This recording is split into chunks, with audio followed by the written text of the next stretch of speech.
IVM.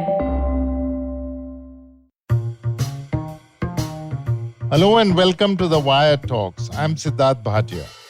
Larger-than-life statues are visible throughout India. These are mainly of religious figures, but not limited to them, as the statue of Sardar Vallabhbhai Patel in Gujarat shows. In Mumbai, the government is contemplating erecting a tall statue of Chhatrapati Shivaji Maharaj in the sea. What lies behind this race to build such huge, outsized statues? Is there a political dynamic involved, or is this an assertion of identity? Kajri Jain is our guest today to discuss her latest book, Gods in the Time of Democracy, which is exactly about such statue building, which appears to be only spreading not just in India, but all across the world. Welcome to the Wire Talks, Kajri Jain. Thanks, Sidharth. You mentioned in the beginning of your book that you had gone to the site of the collapse of a big statue in 2006, somewhere in Gurgaon. Have you been working on research from the book since then? And how did it all develop? I've pretty much been working on, this subject of monumental statues since then, up until really 2018, when the Statue of Unity, the big statue of Sardar Patel in Gujarat, was inaugurated. So that seemed like a good culmination point. Obviously these statues, as you said, are still being built. But, I think that kind of time span was enough for me to get a sense of how and why the phenomenon emerged in the first place. How did the idea germinate in the first place? And how did it begin developing over the years as you were researching? So actually, I was just finishing the first book, which is on calendar art. And, I've been interested in the visual culture of religion. I wasn't to begin with. When I first started working on calendar art, it was just that I was a student of design at NID, the National Institute of Design, and very interested, obviously, in what people find compelling in terms of images. But nothing in our education at the time prepared us or trained us to think about the kinds of images that were obviously everywhere around us, right? Every tea stall or kitchen, every, TV by then, this is the 1980s, there was religious imagery coming at us from all sides. But it was as though it didn't exist in terms of, our training and the program. So that to me was very frustrating. It was a huge lacuna in our education. And so really that's what made me go out and look at calendar art in the first place. And I started to approach it in terms of aesthetics. It was like, what do people find beautiful? But then very quickly, as I was hanging around the bazaars and, pavements where these things were being sold and trying to talk to people about, what is it that you're looking for in an image and expecting an aesthetic answer, I realized that I was asking the wrong question. That it was really mostly about religion. It was not, I like this style of Ganesh. But it's, I had a different kind of Ganesh last year. Ganesh is very important to me. I want a new one this year. Right? And then they might say, okay, yeah, the colors are nice or something. No idea who painted it, who the publisher was, nothing. Right? So then I had to kind of do a whole adjustment of the ways in which I came at images. And that's where, I realized that I need to sort of quickly learn a bit about religion and the ways in which people relate to religious images, to icons, right? So, I was in that kind of headspace. And then I actually read a story in the New York Times about this huge Krishna statue that had fallen near Gurgaon, somewhere in a village, these sort of peri-urban villages, where this statue had been built in actually what had been a water tank. And you know that the water table has been receding in Gurgaon quite drastically because of the industrial development. And of course, canals and diversion of water and so on. So they built this statue on this actually quite boggy, unstable soil.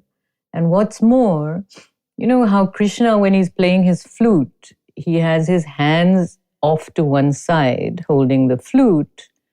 So obviously the center of gravity was tipped all off on one side. So that's what made it fall. I mean, there had been no engineers involved in the construction. This was very much a kind of one-off, to begin with, one-off experiment. And, people build like that in concrete all the time. You look at the way people build houses.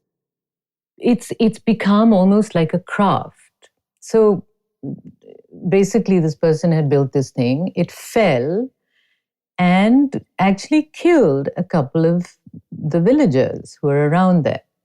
And that's, of course, New York Times being New York Times, they picked up on this, quirky Indian story and put it on the front page. There was this amazing image of this huge statue that had fallen.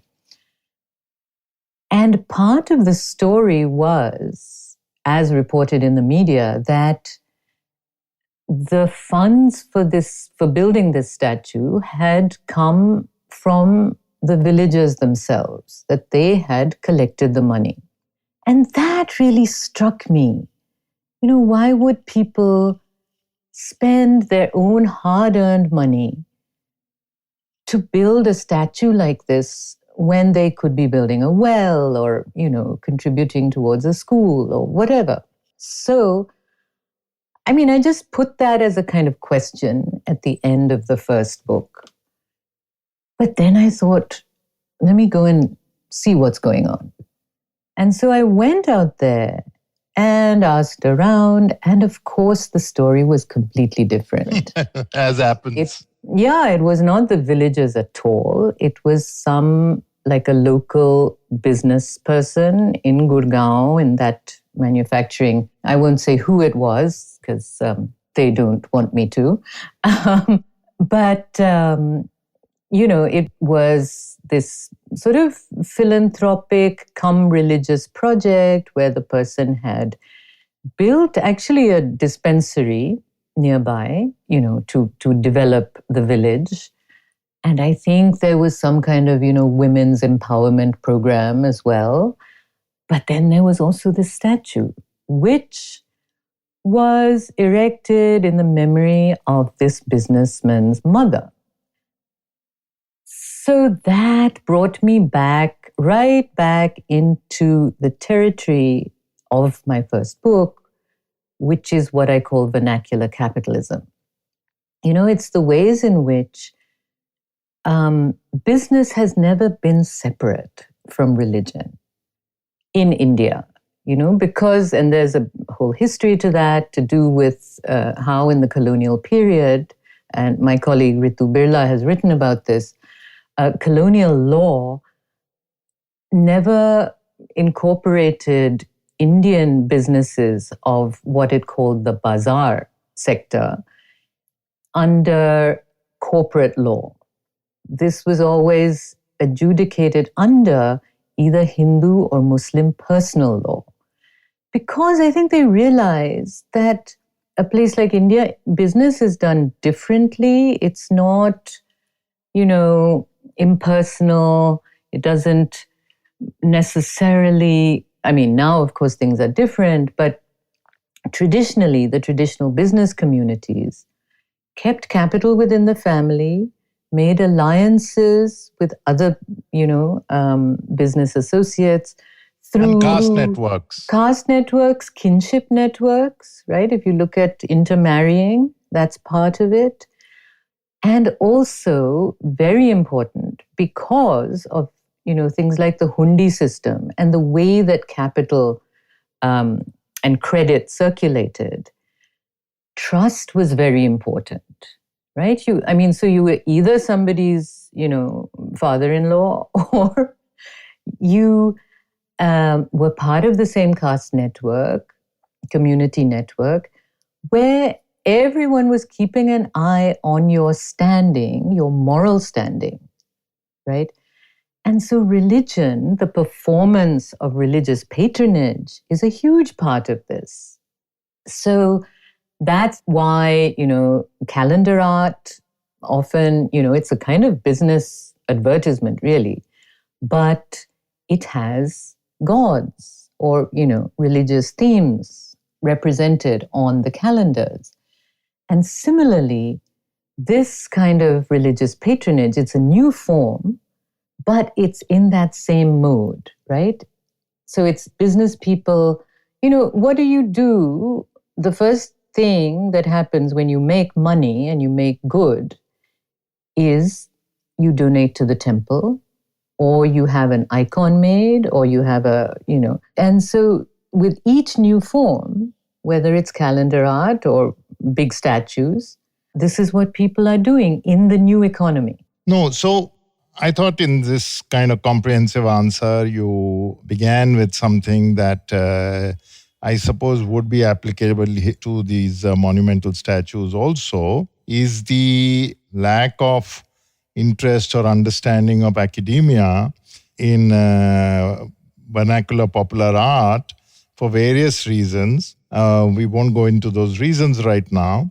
And because of which there is no formal relationship between either design or engineering or architectural colleges and these things, where the practice of design or architecture assumes far more importance than just the theory and the practice, rather than taking a look at the world around it for whatever reason. Now, for example, Ravi Verma suddenly now is in fashion in, rich homes, while it's been with us for generations. And he got only royal patronage, and royal patronage also involves religion somewhere. So do you think these statues, you've taken them seriously enough to research them and write a book? Do you think these statues have been kind of left behind in our understanding of social structures and, of course, architecture, engineering, etc.? Absolutely. I think the same thing happened with the big statues that happened with calendar art, that, they've been popping up around us. The form is practically viral in the country right now. Everybody who makes some money or who has political ambitions or ambitions for social mobility is throwing up a big statue in their hometown, right? So this is going on all around us, but I very much doubt that the architecture schools are, conducting courses in big statue building. But I'm being facetious, but, I don't think that even in terms of art history or theory, people are really taking this kind of phenomenon seriously because of a kind of modernist bent in our institutions, rather than attention to, this kind of vernacular culture. Absolutely. But, I think it is important to take it seriously in part because it's an entry point into understanding politics. Absolutely, yeah. And, the kind of reckoning with the idea of religious patronage as a kind of equivalent in a place like India to what high art has been elsewhere. What does a rich person do, or what does somebody do when they make money and they want cultural capital? They start getting into art collecting.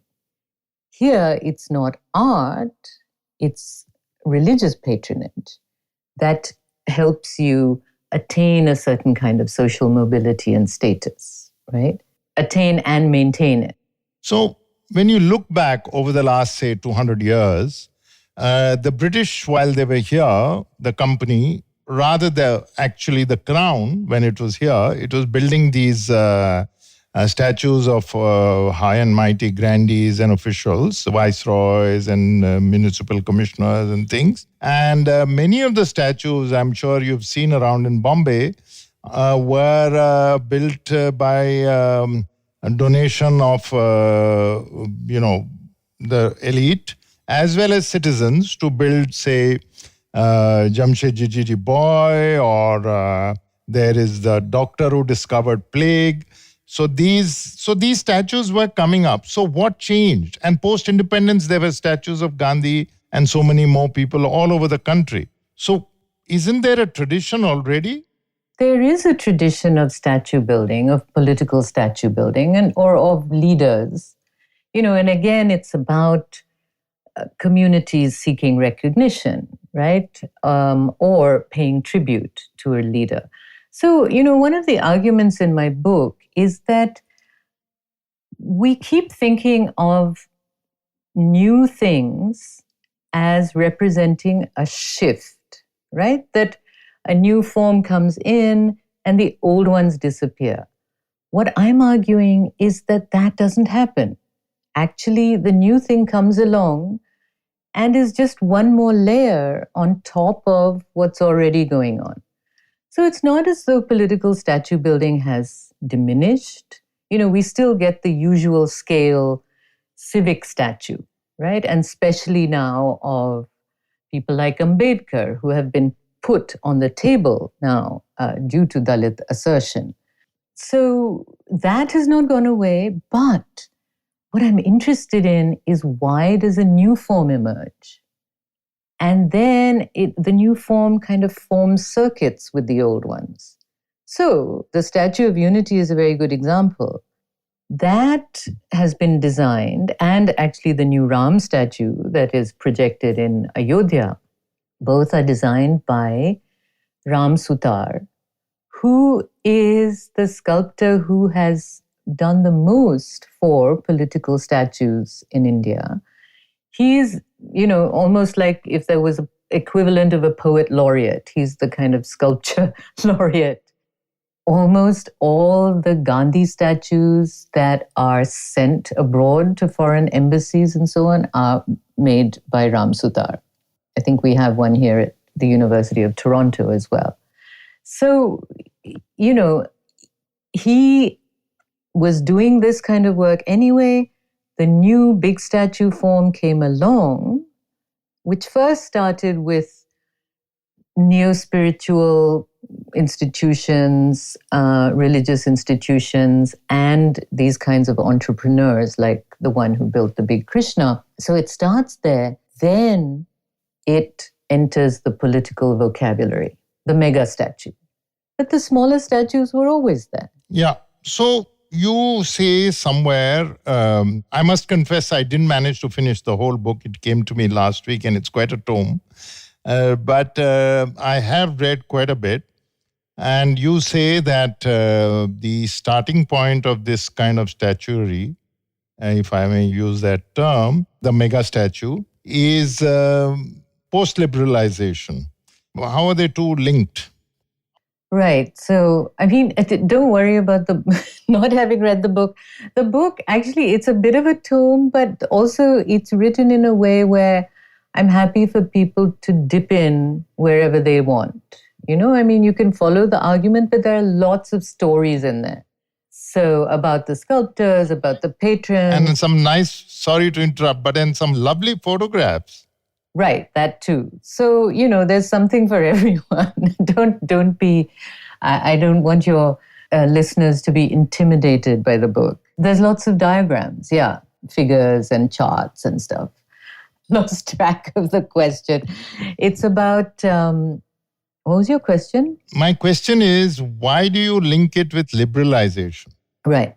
So another of the arguments in the book is that, and this has to do with art history, right? And the ways in which we do art history, we tend to look for the causes of the emergence of a particular form in that moment, right? We talk about periods, right? Period style and so on. What I'm arguing here is that rather than looking just within that period, one needs to look at all the processes that are unfolding over time that come to converge in a particular period, right? So why liberalization? Why late 80s, early 1990s? Why is that the time when this kind of form emerges? Well, actually, it didn't totally emerge at that time. There were, we know that in India there was a tradition of medieval big statues, for example, in Karnataka, the big Jain statues, the Bahubalis. So there's that kind of tradition. Even earlier, the Bamya Buddhas. But then that tradition declines, and then it's revived, actually, including in Karnataka, where those sculptors are still working. So it starts to happen in the 1980s and then takes off in earnest in the 1990s, partly because of the kinds of things I was explaining earlier about, new entrants into the economy, and then what they do with their money, right? And how they assert or gain social status and cultural capital. So there is, of course, that angle, but then there's also very kind of material processes that are at work. One is what liberalization brings is a construction boom, right? So there are lots of people out there who are working very closely with concrete and understand its properties very well. And that struck me when I started to investigate the statues and started to talk to their patrons. And I realized, these people, so many of them were involved either in construction or in the automobile industry in some form or the other, or both. And we know that, cars were the car manufacturing industry was one of the harbingers of liberalization in India, starting with Maruti. So what suddenly happens is more and more people are getting cars. That means more and more, people are making money in the automobile industry. So a lot of the patrons are either involved with manufacturing, car manufacturing, like the person in Gurgaon who built the big Krishna, or they have service stations or automobile showrooms, or they're involved in building roads for all of these new cars, right? And, India's highway system really expanded big time after liberalization, well after, actually. And so what's happening is, in part, people are making money, but also space is opening up, right? With these roads, there's space along the highways, which is where many of these statues are positioned. They are catering to a kind of drive-by economy, visual regime, right? A visual regime of automobility where you're seeing things from a distance at high speed. So you need large objects, right? Think billboards. So these are almost like icons that are billboards, if you think about it. So that, so automobility has a huge role to play. So, these, and plus, of course, people are in their cars, they're going places. So tourism is booming, domestic tourism. And a lot of the big statue sites are geared towards domestic tourists who want not just a landscape, but an icon within the landscape. The landscape is never quite enough for the domestic tourist. Yeah. Shall we also include in these reasons, and that's only because of vast number of statues are of divinity or mythological figures or, heroes of the past or some kind of icon, but mainly for a certain kind of community or constituency. Shall we say this is a kind of, for the most part, Hindu assertion and on a larger level, identity assertion? We can certainly say that. I mean, I didn't go to it immediately because that is the kind of pat assumption, right? It's, you look at a large Shiva or whatever and you think, oh, this is just Hindutva.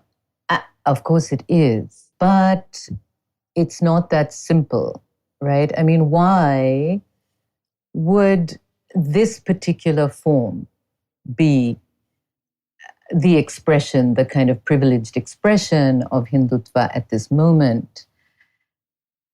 What I argue in the book is that, first of all, as I said, religion has always been at the center of every new medium that has come into the country. From oil painting, printing, cinema, photography, you name it, every single new medium, digital art devices, right? What is mostly circulating on Facebook and WhatsApp? It's icons. No, and digital in a big way. No, absolutely. Yeah. So I mean, that's the kind of baseline that we often forget, right? That, and for the reasons that I was saying, right? Religion has never kind of gone away just because, we are a secular democracy.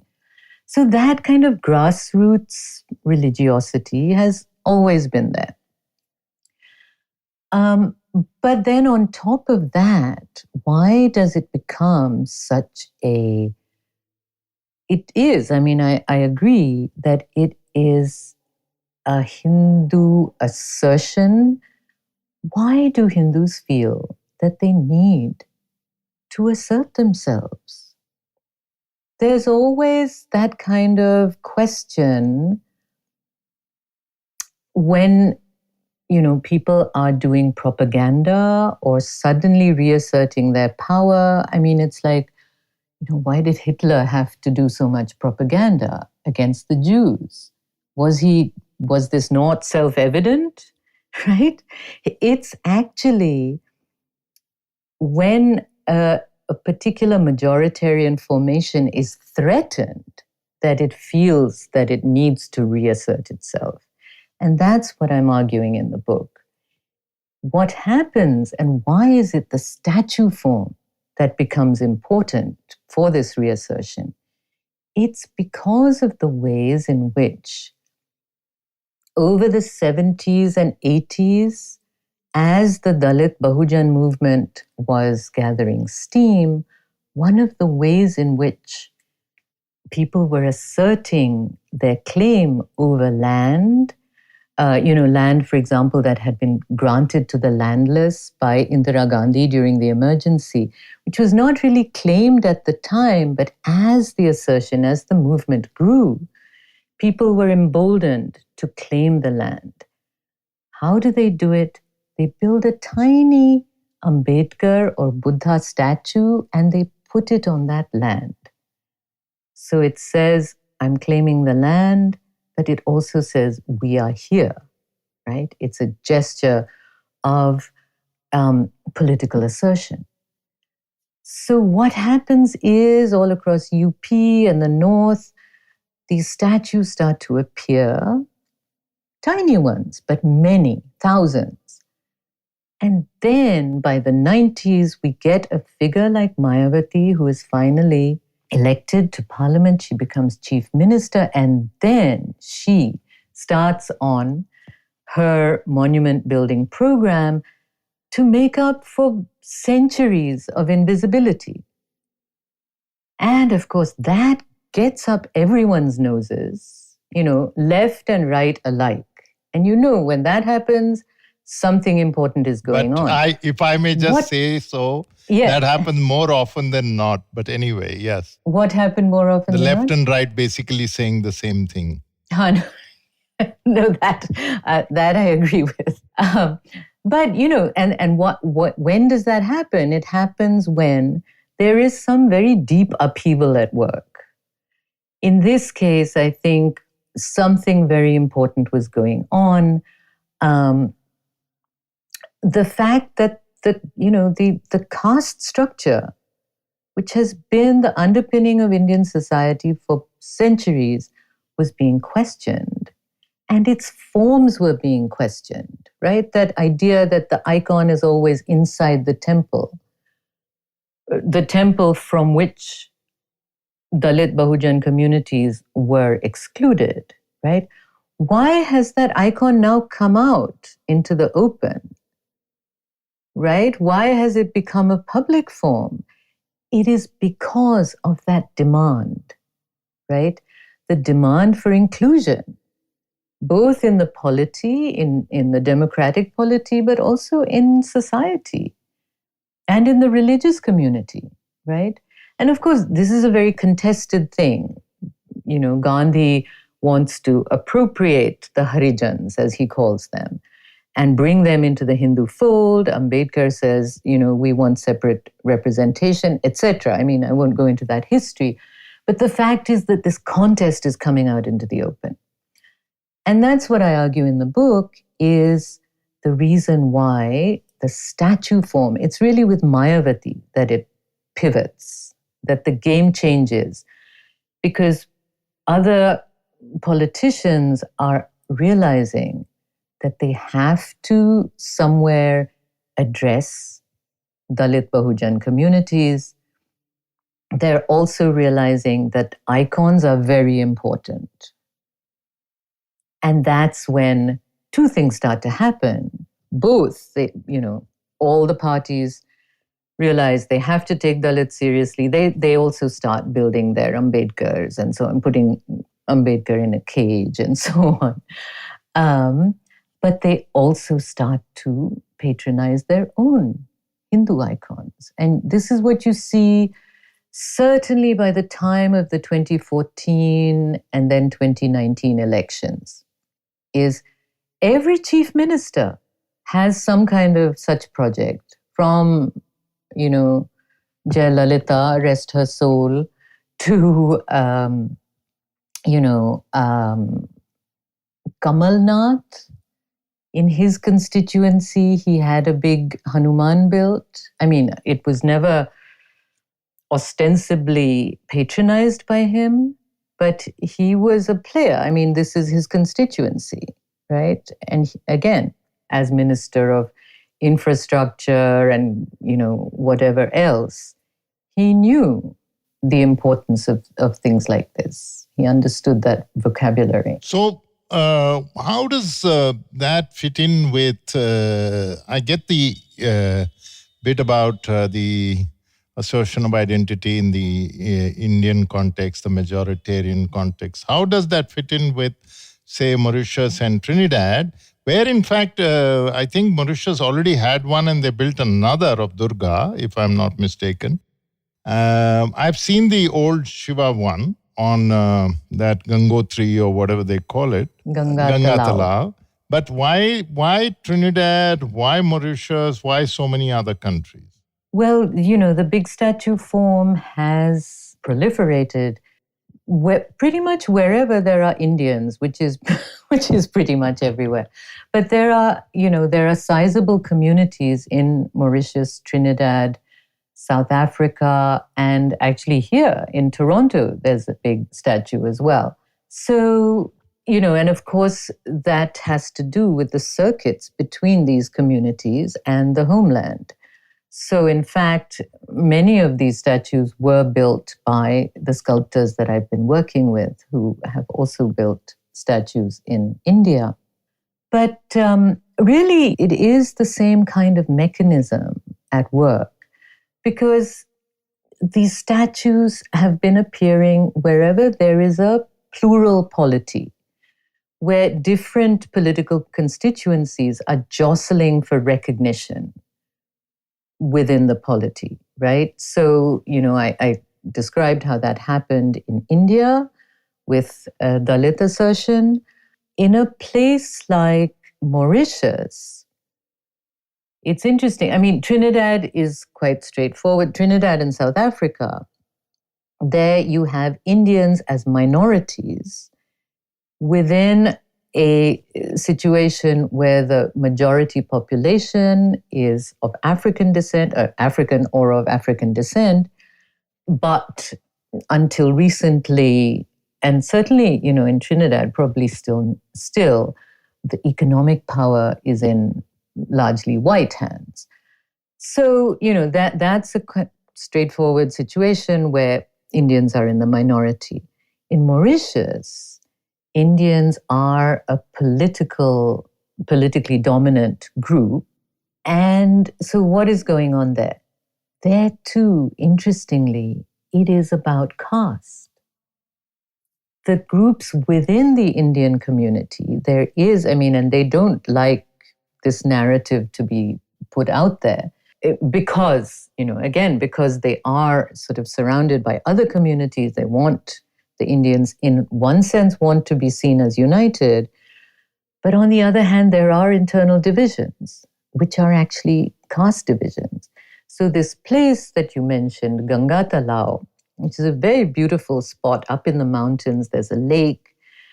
And the lake is where one of the first Hindu temples was built, or an early Hindu temple, a pilgrimage site, Shiva pilgrimage site. And that's where they also build a 108-foot Shiva statue.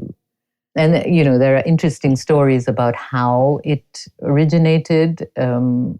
Some people say that it was a suggestion by Gulshan Kumar, the T-Series cassette baron who also has a big Shiva in his studio in Noida. So that site is really interesting because there is a big Shiva, now there's a big Durga, there's another whole complex coming up which has a 2-story high lingam, which is surrounded by 108 other smaller lingams.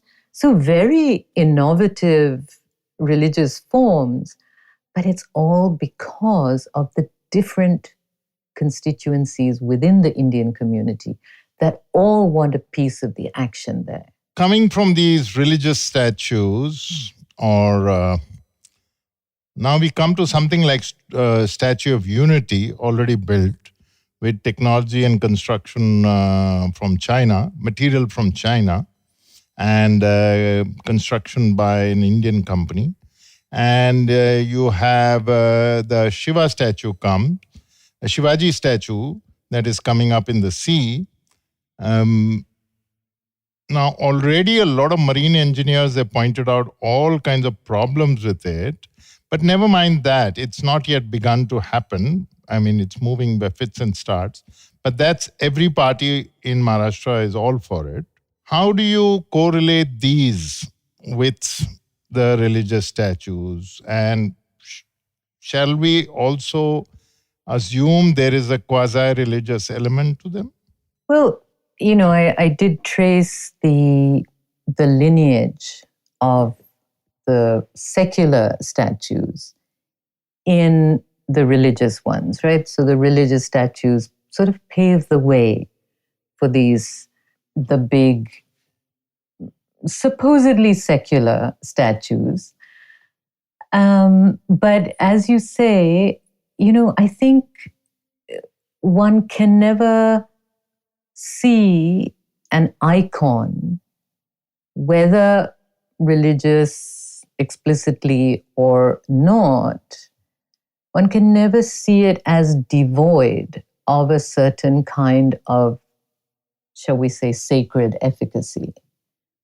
So, there are two pieces to that. One is, of course, any sort of large public figure that is seen by many takes on that kind of sort of larger than life, efficacy, right? It's very revealing that, when the Statue of Unity was built, and actually, I think this was last year in April when COVID had just sort of, we were all being locked down due to the pandemic. Some prankster put the Statue of Unity up for sale on this site called OLX for some, 3 trillion rupees, something like that. And said that the money would go towards pandemic relief efforts. Now, obviously, this was a prank, but this person was, a warrant was out for their arrest. There was a big furor around this. And why was the person going to be arrested? Because they had hurt the sentiments of those who revere Sardar Patel. So, this is the same language as the language of religious offense. So whether you like it or not, Sardar Patel was being kind of reincorporated into a sacred economy because of this idea of reverence that we are supposed to have for these kinds of figures. So that's just one example of how actually, even if something starts out as supposedly secular, and of course, this was part of the prime minister, well, actually the chief minister at the time. Modi started this project when he was to celebrate 10 years as chief minister of Gujarat. So that, in a way, it was all about developmentalism. It was about, having an international project team and so on. He took out a full-page ad in The Economist to invite tenders for the project. So on the one hand, it's all about globalism and developmentalism, but on the other hand, through this kind of iconicity, it's also about a kind of culture of reverence. And that messaging is never far away from anybody's mind, It's not something that you got to explain to people. They all just instinctively pick up. Now, my last question is, I think this epidemic is, if one may call it, or this idea of these large statues is now becoming worldwide, or has been worldwide for a while, in China, in other places also. So there's always going to be a race that somebody is going to be 3 inches taller, then the next one is going to be 1 foot taller, and then you're going to count the pedestal and include the sword. That's what happened with Shivaji, is they made the sword slightly longer. Yeah. So that's now, for the moment at least, it looks unstoppable. Well, it's unstoppable in a sense because there are so many kind of new nations. What I was describing in relation to individuals who make good and want to be kind of on the map. I think we can also scale that up to the level of nations. And if you think about it, who has been building the most big statues? As you say, it's been China, it's been Asian countries, right? That are wanting to be on the map. They are the emerging economies in exactly the way that, if you think back to the Statue of Liberty, that's when the US was an emerging economy. And the French send the Statue of Liberty to the US to say, kind of, join the club, right? And so that's what's going on right now. Or you think about, of course, there are different forms. You think about the Burj Khalifa in Dubai, which is the tallest building in the world right now.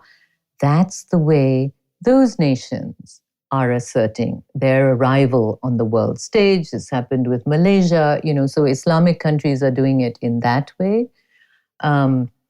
Buddhist and Hindu countries are doing it through, large iconic figures.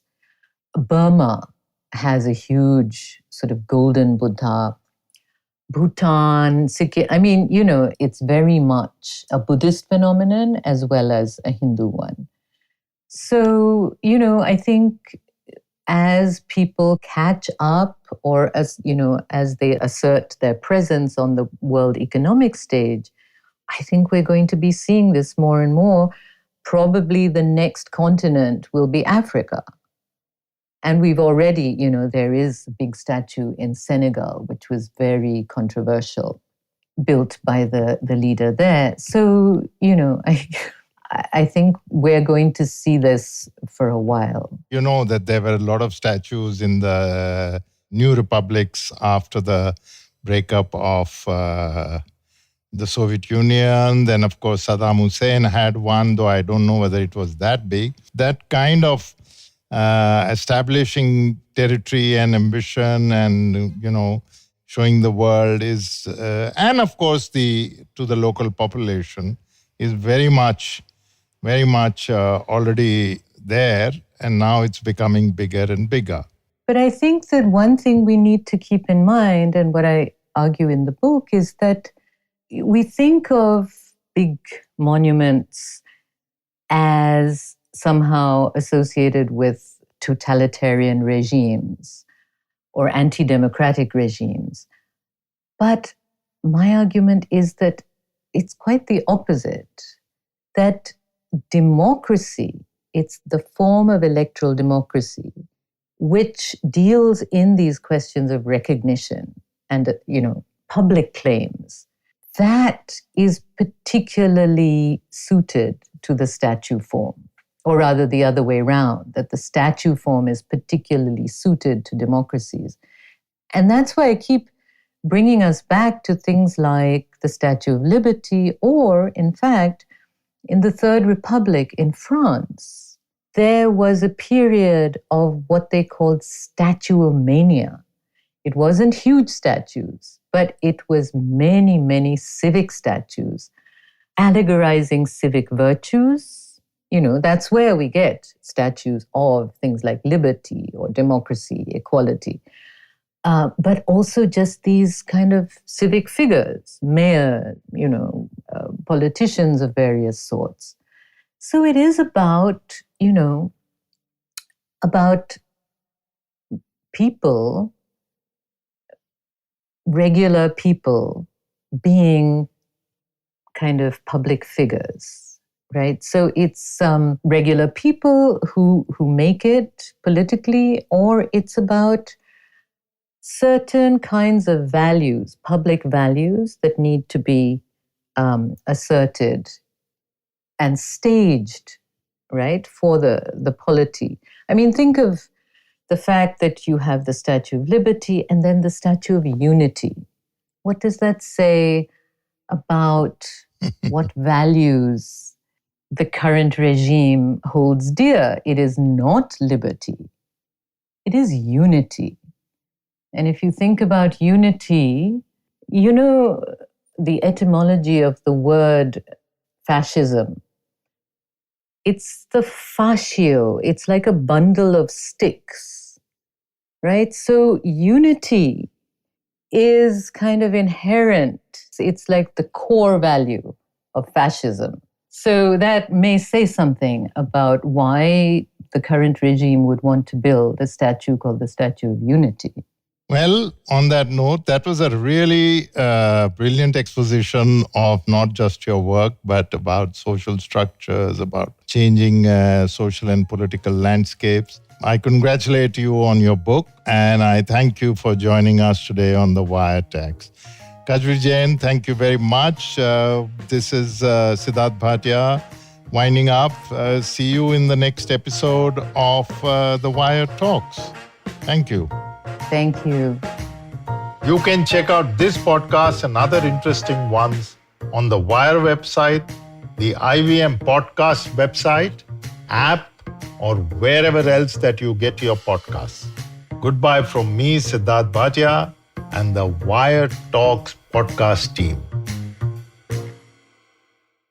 I hope you enjoyed that show. If you aren't following us on social media, please do. We're IVM Podcasts on Twitter, Facebook, and Instagram. We'd like to thank the sponsors on the network this week, Siet Tires and the Whole Truth Foods. We really appreciate your support. So, on Cyrus Says, Sagarika Ghosh, journalist, columnist, author, discusses books she has written, her experiences from reporting about the Babri Masjid demolition back in the day, and the upcoming state election. Cyrus also had a great episode with Devdutt Patnaik last week. Do check that out. Chuck narrates an interesting story about a company that shared its virtual expertise with other companies and empowered the virtual world. No, we're not going to tell you what the brand is, but go check out The Origin of Things. And Chuck also came back on Simplified this week. From episode 200 onwards, he's back. Go check that out if you haven't had a chance to do so far. The habit coach Ashton was joined by Sapna Gopalkrishnan, his co-trekker on Mount Kilimanjaro. They recollect the trek's memories, and Sapna talks about the challenges she faced. On All Things Policy, Rachit Sheth talks to Sarthak Pradhan about Delhi's water crisis. This is due to the pollution of its major water source, the river Yamuna, and he discusses the case against the state of Haryana. We had Manish Dangi, Chief Investment Officer of the Aditya Birla Sun Life Mutual Fund, on Paisa Vaisa with Anupam Gupta. They discussed India's financial report card with reference to the past decade, the hits and misses, and what the future of investing is going to look like. And with that, we hope to see you again next week. जिंदगी diaries के पन्नों में कुछ पुरानी यादें, समुंदर किनारे झूमते दरख्त, जवान दिल की धड़कनें और अनजान मुलाकातें हैं। तो आइए खोलिए मेरे साथ जिंदगी डायरी के पन्ने और साथ ही खुलकर जीते हैं जिंदगी। आप सुन सकते हैं जिंदगी डायरीज IVM पॉडकास्ट ऐप या वेबसाइट पर, या जहां कहीं से भी आप अपने पॉडकास्ट सुनते हो।